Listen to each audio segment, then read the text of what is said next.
questions. Copies are being distributed. I am happy to be part of the campaign of the Congress Party in Karnataka State Assembly elections.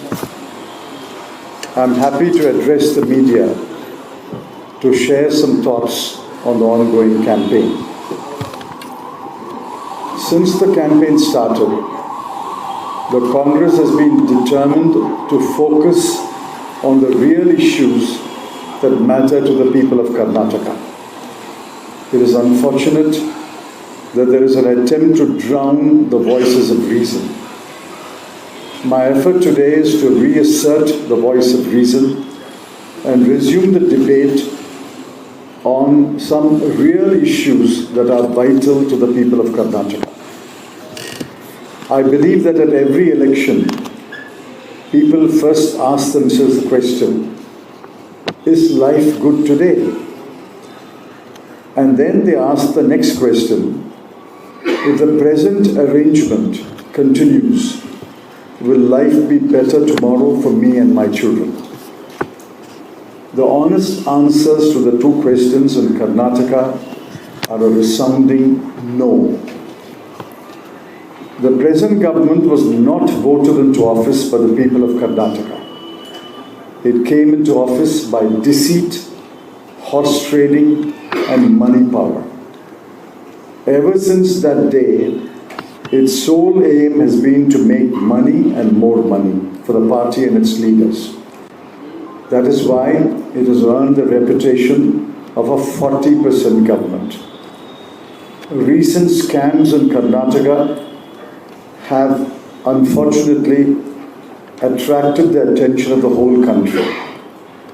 The land grant scam of 2021, allegedly involving 350 crore rupees, the TDR scam allegedly running into thousands of crores of rupees, the land conversion scam allegedly causing a loss of 250 crore rupees, and the scam of issuing illegal kattas, allegedly causing a loss of 200 crore rupees to the BBNP.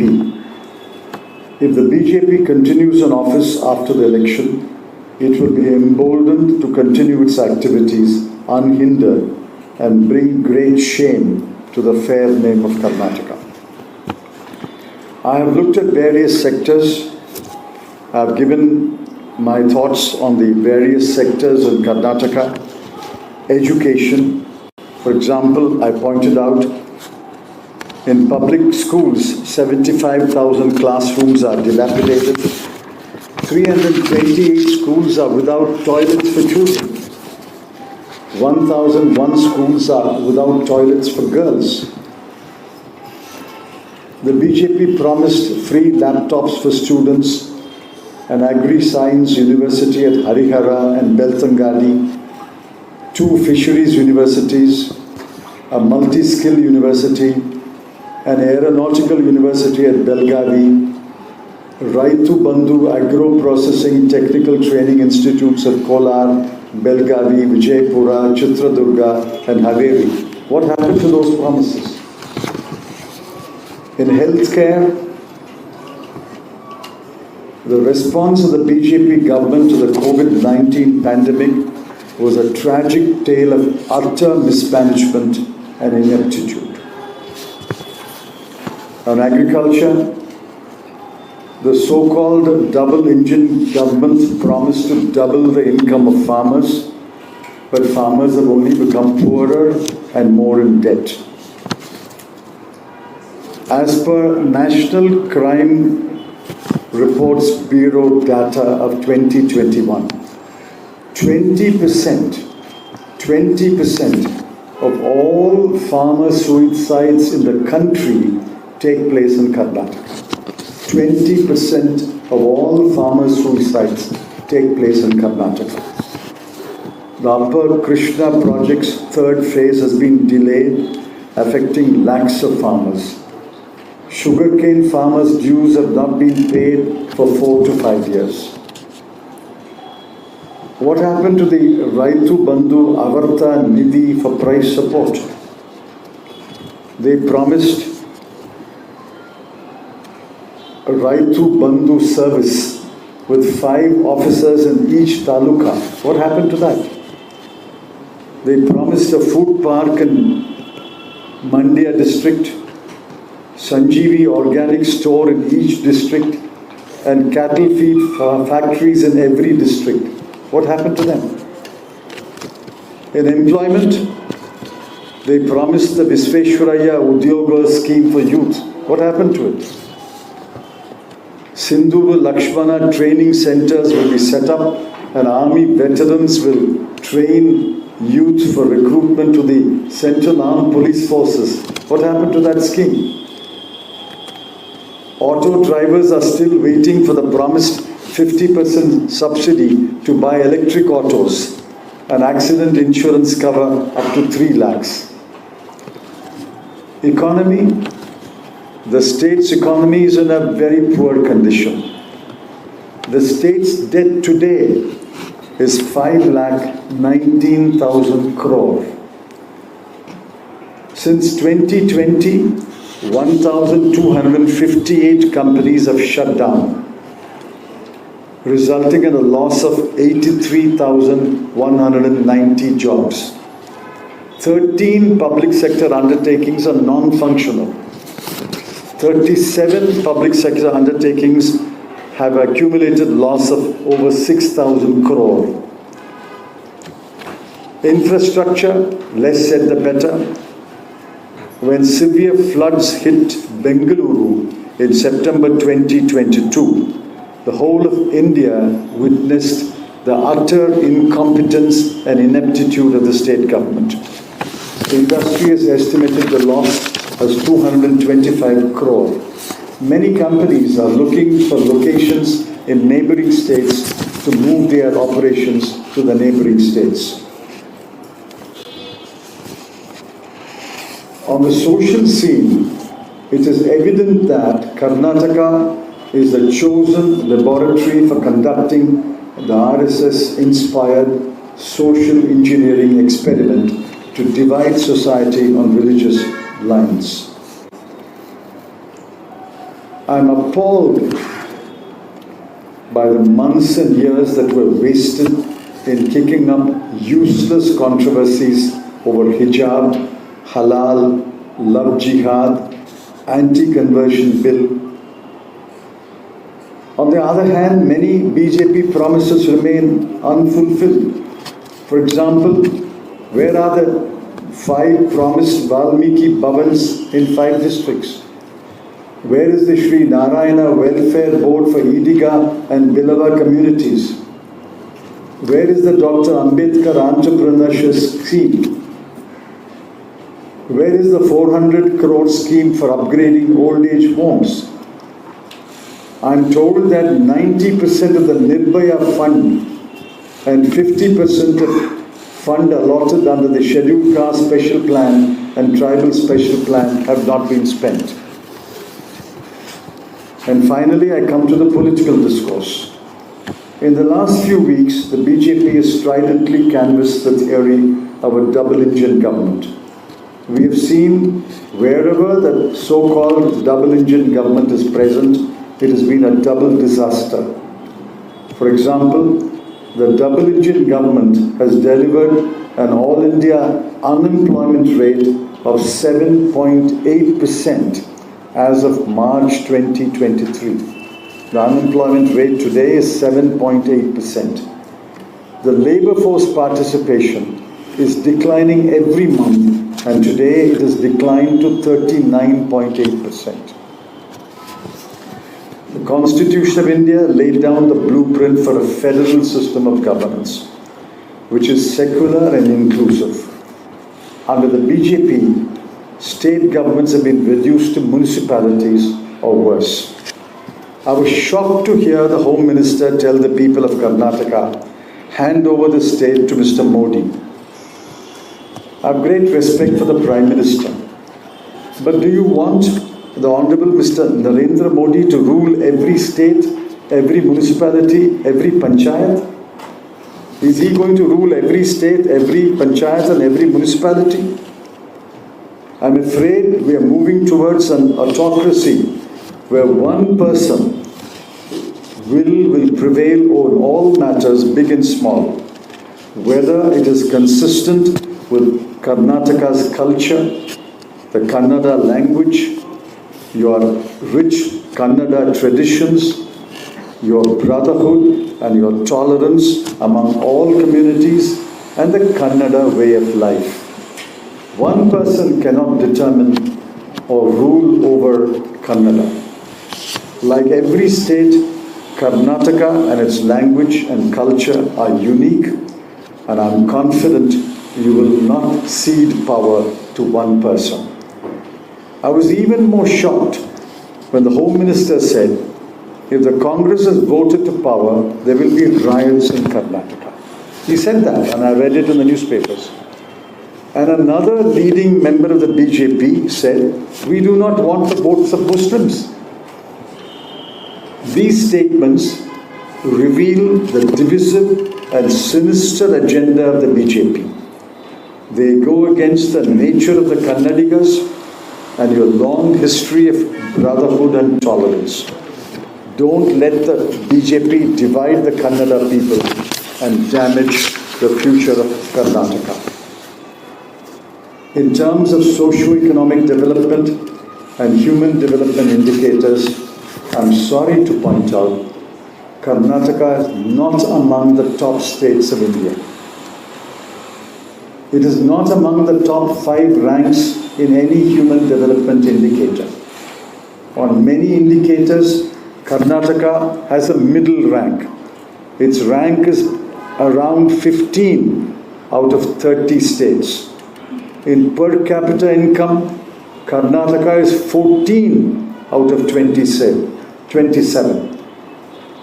In some indicators, Karnataka ranks among the bottom 20%, that is between 24 and 30. In educational indicators, its rank is about 20 out of 30. On environment-related matters, its rank is between 19 and 25 out of 30. Karnataka certainly deserves a better future.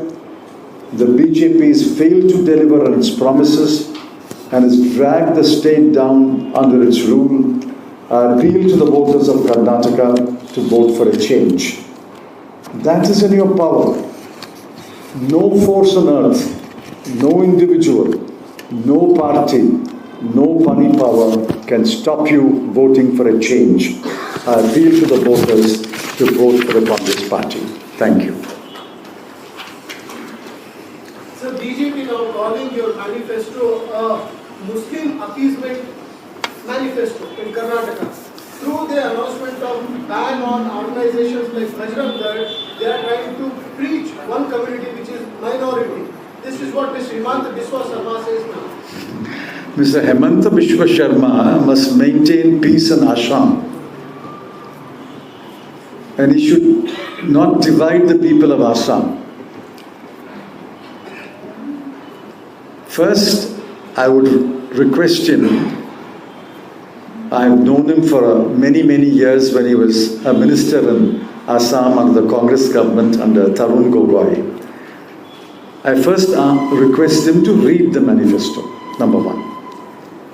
Number two, the manifesto names 2 organizations which are extremist. They preach an extremist ideology. One is the PFI and one Bajrang Dal. So we have named 2 organizations. And we have not said we'll ban any organization. We said, and let him read it again, we will take decisive action under law. Under law. He should underline that. And the law will decide whether the organization should be banned or not. No individual can decide. If Mr. Hemanta Biswa Sharma had power, he may even ban the Congress party in Assam. Nobody can ban an organization. The law will take its course. Sir, you are expert in education as well. What do you... I'm not an expert. You take that back and ask a question. What do you say about the Karnataka state new education policy which you are proposing instead of NEP? The new education policy is a complete disaster. That is the reason for the rampant privatization of education. There are over 10 lakh children, according to a report in the Hindu. There must be a Hindu correspondent here. Over 10 lakh children in Karnataka who are out of school. They are not in school. Why? Because of the privatization of education. Today, a middle-class family cannot afford to pay the fees of private schools and private colleges. The new education policy is the single biggest reason why there is rampant privatization of education all over India.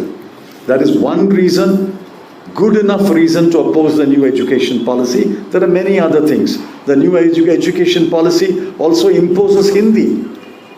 Please read the new education policy. Yes.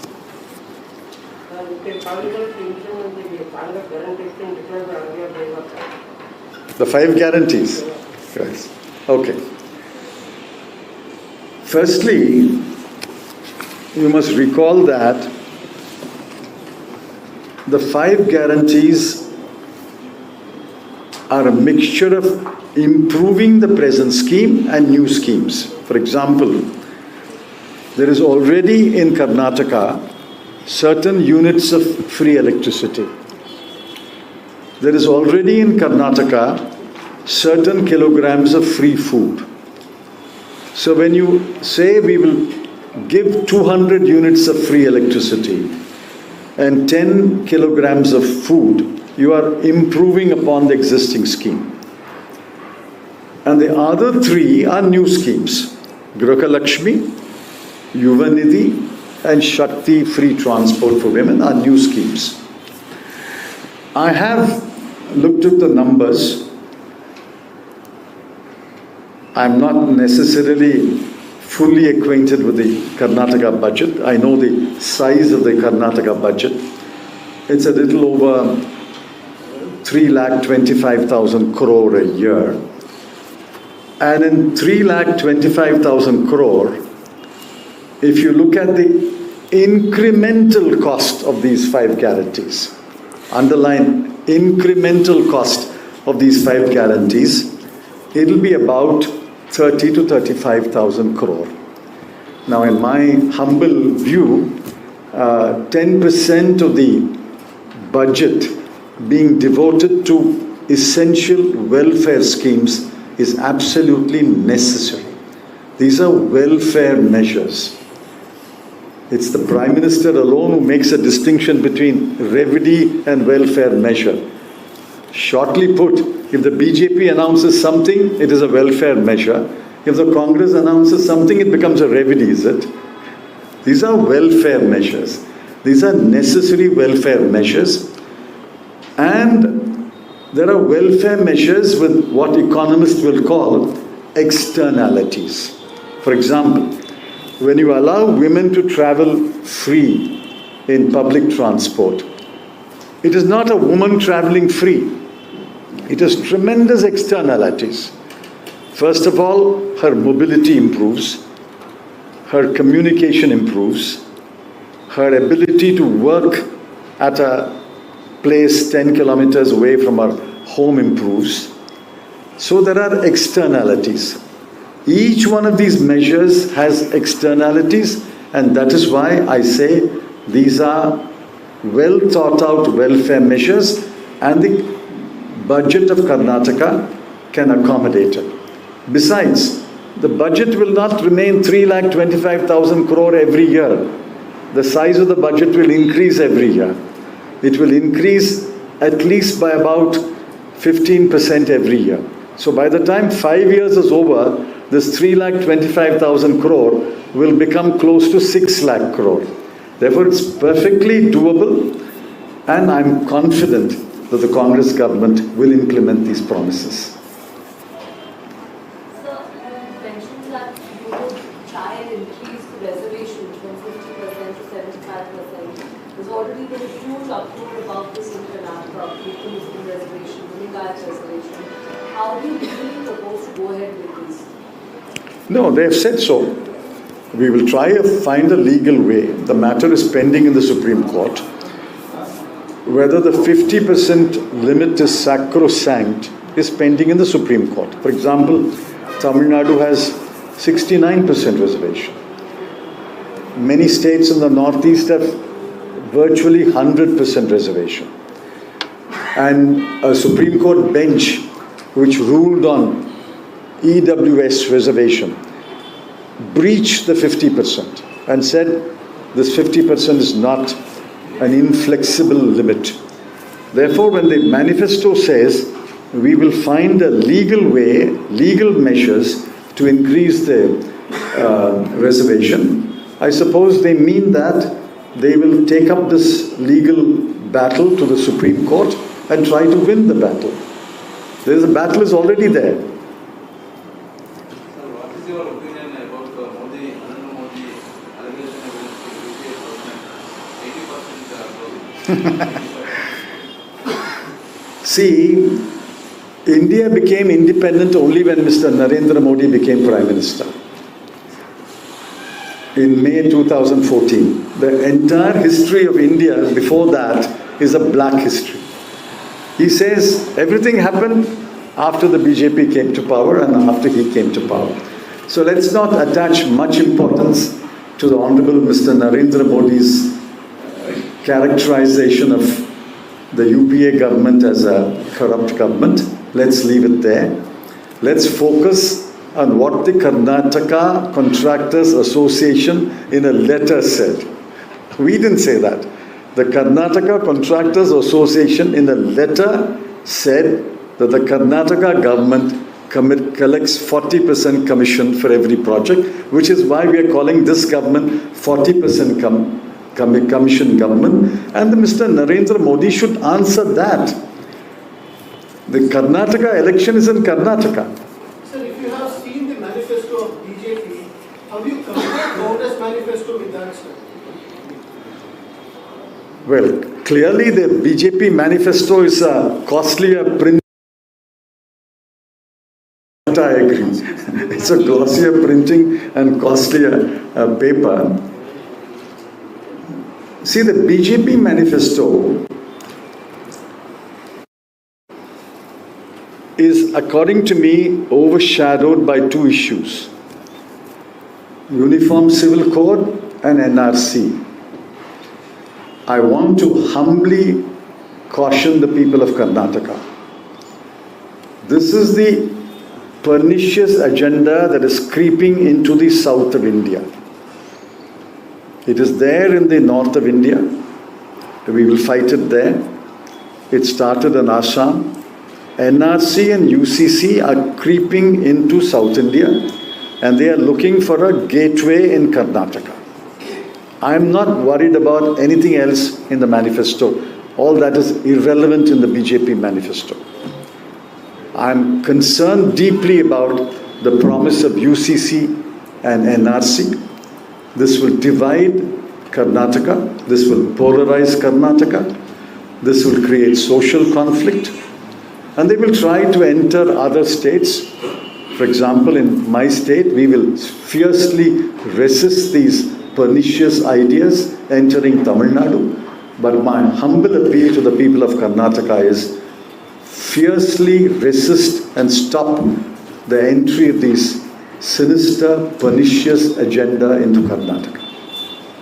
Sir, there has been a movie that's going to release, the Kerala story, which claims that around 32,000 women in Kerala converted to Islam through love jihad and was recruited by the ISI. Now, the Congress in Kerala has called for a ban on the film. What do you have to say? Is this story true?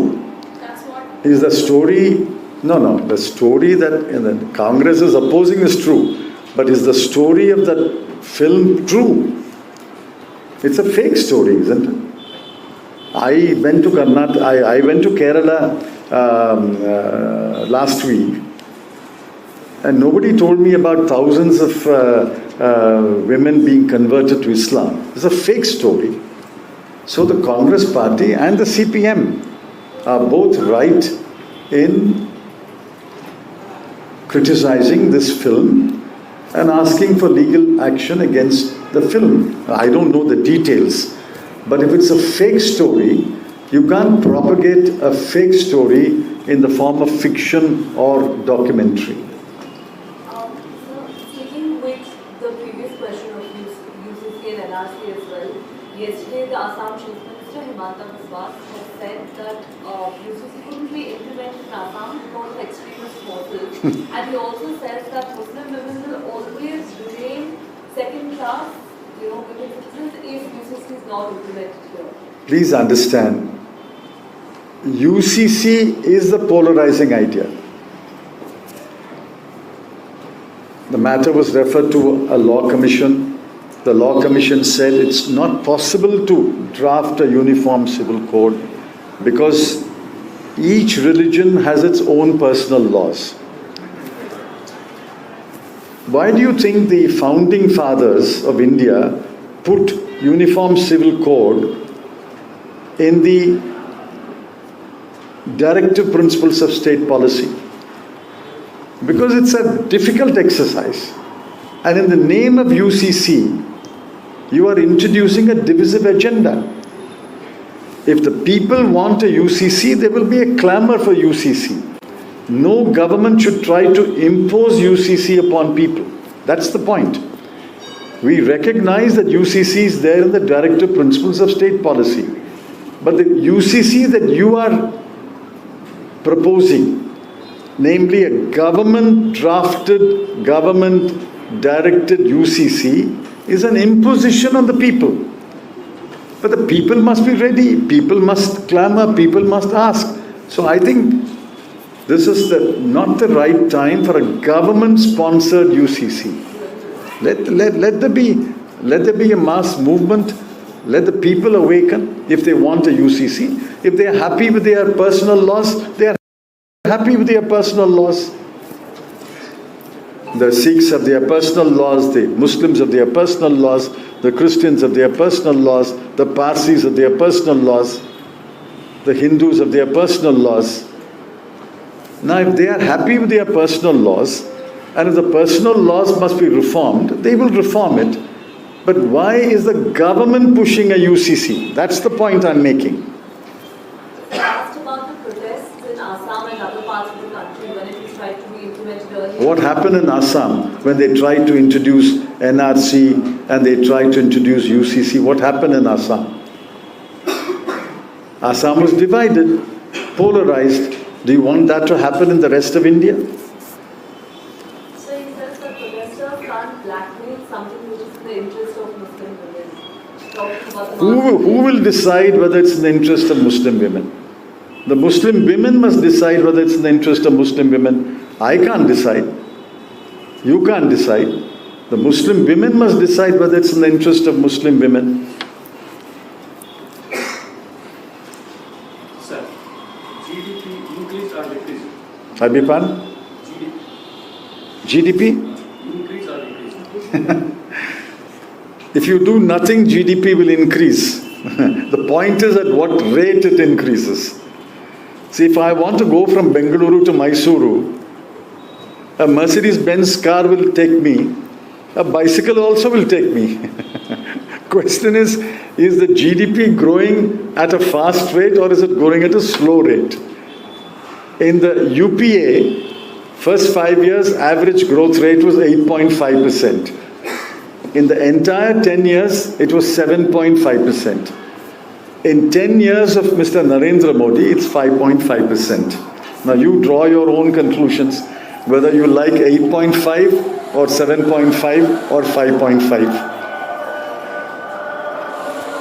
So considering the fact of Indian economy at this point of time, the kind of the manifestos and the kind of the promises both the parties, BJP or the Congress are making, do you think the social service sector at this point of time need to be given much more priority to? Because when you were Which sector? social sectors, when you were the finance minister, you concentrated more on the education, health and the poor classes. Those need to be given more priority. Yes, I agree. It should be given more priority. And I think the Congress Party's manifesto gives adequate priority to education and health care. I have not read every page of it, but I think it does. And once the government is formed, they can improve upon it also. This is not the final word. If you are in government, you can always improve upon it first year and second year and third year. So many regional parties are trying to come together to fight against the NDA. Do you think that will be a good idea to come together and have talk to come together to fight against? No, I am too small to comment on that. It's the leaders of the party who have to comment on that. I am told that leaders meet among themselves and there are some talks going on. Let's see what happens. I'm not in a position to comment on that. But I think if the opposition parties can get together, that will be good for the country.